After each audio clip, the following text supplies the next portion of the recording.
I did an investigative report on this about 5 or 6 years ago. Many of these voting machines are, to put it bluntly, a piece of junk. And in many areas, the voting machines, you vote on the voting machine. If there's a call for a recount, there's no record of how people voted. Let me let that soak in case you didn't know that. That nobody can go back into the machine and say, well, okay, let's recount the votes. They're not even geared to do that.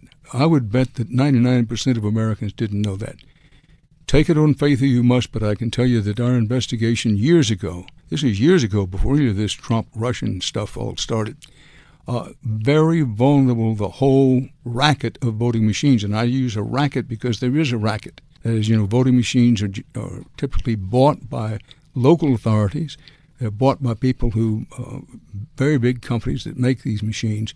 It is a mess and worthy of your attention. And this story about Russian hackers apparently attacking at least one of the voting software suppliers, all this complicated computer stuff that compiles the votes out of the machines.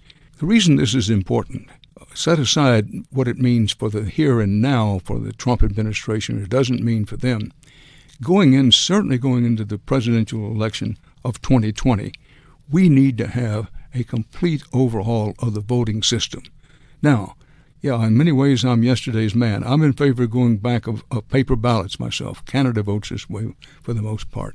But if it isn't going to be paper ballots, if somebody says, well, that's just too old-fashioned, at least let's get some system where, one, we have some confidence in the software and other electronic gadgetry that goes into the voting machines. We get some reasonable guarantee that it has integrity, that it's honest. And two, there has to be a way to recount the votes in case a recount is called for.